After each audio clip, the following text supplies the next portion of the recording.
I'm Seth Albers, and we're located 35 or 40 miles southwest of Hays, Kansas. The name of the farm is Albers Farms. Not all the ground, but some of the ground has been in the family for 4 generations now. Basically been around it my whole life. I have been working full-time for a local co-op and doing this on the side. We have wheat, sorghum, fallow rotation, and probably spray about 15,000 acres a year with the machine. We spray the wheat stubble, keep it pretty clean. About half the ground is sprayed as a fallow rotation. Work it about half the time, spray it half the time. When I was working for the co-op, the Bazine co-op, I ran their machine for about 1.5 years, which they had an Apache 710 just like this one, and I like pretty much everything about it. Just my own experience of running it is mainly the reason why. You know, I knew by running it for 300 or 400 hours without actually having to own it that it was a good machine. I'd worked for another commercial application business that had John Deere's, and also I'd ran another farmer's spray coop. And the spray coop was extremely rough riding, and the John Deere, it was a good machine, but just not as good a buy. The hydrostat sprayer, the John Deere that I ran, seemed like it used way more fuel than this one, and it was just, there was a lot more noise to it, mainly because you had to run it wide open all the time just to have your power. We don't have a piece of ground that doesn't have a terrace on it. Everything we've got has terraces on it, and the auto boom is real nice for going over that, because that's one less thing you have to worry about, is keeping your booms up out of the dirt or watching where they're going. You can spend more of your time watching where you're actually going to be driving. We try to stay out of the fields, obviously, if it's real wet, because nobody likes to go back and respray their own tracks. But if it is wet, the machine's light enough that we don't really leave too many tracks, and it pretty much seems that as long as anything else can go in the field, the machine can go too. I really don't know what it doesn't do. It turns sharp enough that you can get around anywhere you need to, and just handles real good. If you need to stop, you can stop and back up and turn around, I guess. We don't really drive it too much. We try to haul it anywhere more than 4 or 5 miles, it seems like. But if you have to drive it down the road, there's no problem with it. Don't really seem like it handles any different if it's loaded or if it's not. It has plenty of power to get down the road. Can't really tell the difference between empty and loaded. You just load it up and go to the next field and unload, fill your water, and just takes one person for the whole operation then. In the commercial business, when we had, you get all kinds of acres, and a lot of the guys around here have their own machine. So the only acres that you get are the acres that they don't want to do, or is ground that they don't want to put their own machine across. So that particular machine got all kinds of abuse that most people wouldn't put their own sprayer through. But any other sprayer, I think, without an auto boom system as good as this one, the booms would have been torn off in no time, and we never had any problems whatsoever with the booms because they just follow the ground all the time. If you don't have that, it's a constant worry all the time. You're running your booms up and down, and you're having to watch them, and then you're not seeing where you're going. And if the ground is so rough that you're going to be running the booms in the ground, it's rough enough that you can't drive the same speed from end to end, so you have to watch what you're going to be hitting. You might have to deviate off your line a little bit just to miss a rough spot. And the auto boom system just works, as good as you could ask for, keeping it where it needs to be all the time.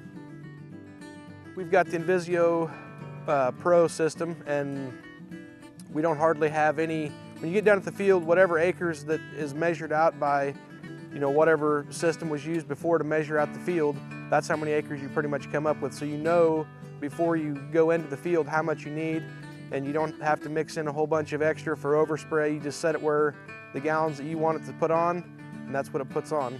And there's no, when the boom needs to be shut off, it shuts it off immediately, and it keeps from overspraying, and it keeps from having skips when you have point rows where you don't know for sure exactly when you need to be kicking it on. In the machines that I'd ran previously that didn't have the auto boom system, we always ran about 5 to maybe 7%, depending on how you look, the outlay of the field. If it was fairly square, you could maybe get a little bit below 5%, but if there was any amount of curves in it, you'd be up there towards the 7, maybe even 10% that you mixed more. And if you were mixing less chemical, then you were getting less chemical on the flat part of the field where it was square. and you were getting more on the point rows. It wasn't a real accurate, application. The booms on a John Deere are real slow, and the way they seem to work to me is they're real fast to come up, but they're real slow to go down.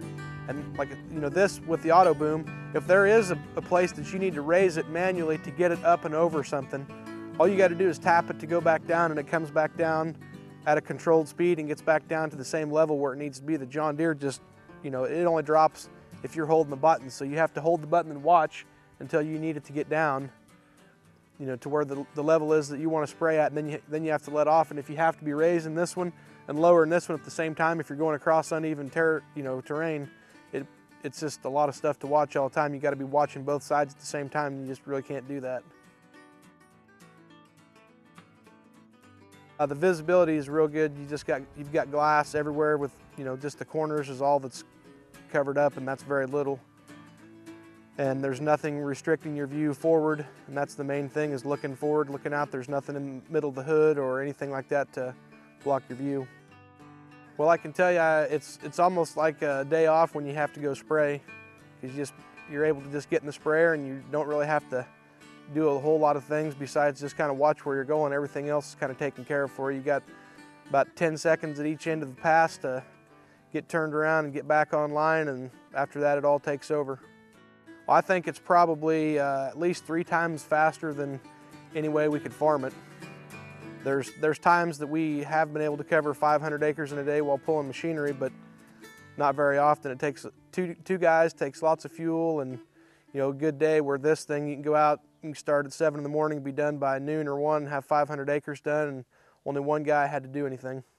We had a pickup sprayer before, and the main downfall with that was the small tank. It was pretty heavy as far as how much weight was on the back axle of the pickup. You couldn't get in when it was real soft, and you just couldn't go as fast in the field. It was just too rough, and you couldn't see anything either because you just set so low. The fuel cost has went down, I'd say probably about half of what it was before. I'd say before we were somewhere around 2/10 to 1/4 of a gallon per acre with the pickup sprayer, and this one we're right at 1/10, maybe between 9/100ths of a gallon and 1/10 of a gallon, just a little under 1/10. I'd say we could most of the time you can probably get into the field at least a day to 2 days before you could get into the pickup sprayer. And if you can spray 500 acres a day, that puts you out of 1,000 acres, and it takes a long time to catch up 1,000 acres with pickup.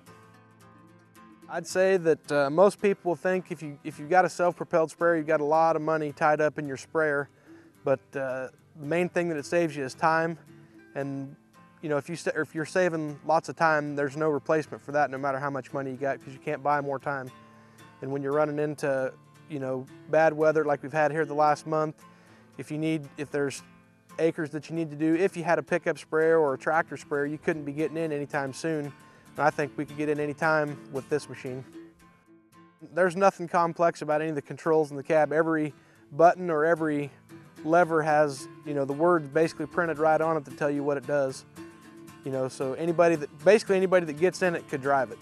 The first experience I had with the machine, when I first ran it, the guy who had previously been running it got in, showed me how to start it, showed me how to put it in gear, and said, well, that's pretty much it. You can probably handle it from here.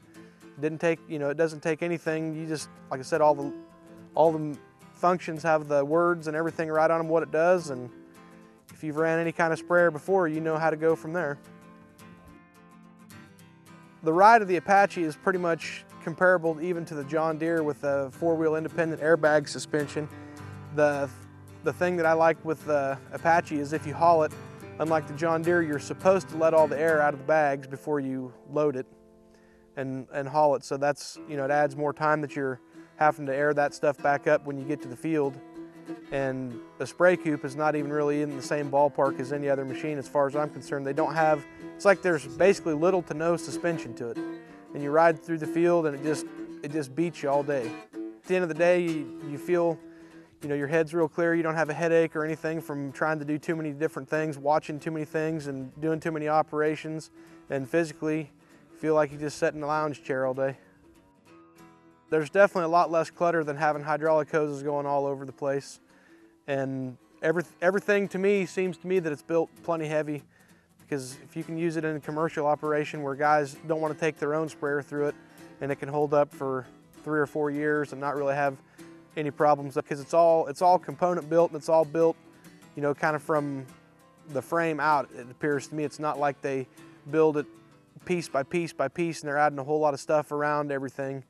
You know, all the important pieces, the pump and all the valves and everything, are out in the open where you can get to them real easy, and you don't have to take off a bunch of other things just to get to what you need to work on. Well, I know from being on both sides of it that if you're going to rely on somebody that's going to do it for you, you know, they're going to do it when they've got time, and you know, there's nobody that knows their business like themselves. And if you need it done, you need it done right now. And if, you know, most commercial businesses are busy most of the time, and they don't have time to just drop what they're doing and come do your own work for you. And if you've got your own sprayer, if you see something that needs to be sprayed, or you have the opportunity to get in there because the weather's right, you can get in there when you think it's right. I would say anybody that probably sprays any more than maybe 3,000 acres could afford almost, you know, any new self-propelled sprayer, because the payments would be somewhat close to what you'd pay in commercial, and like I said, then you'd have the added dollars that you're going to gain from getting the job done when it needs to be done.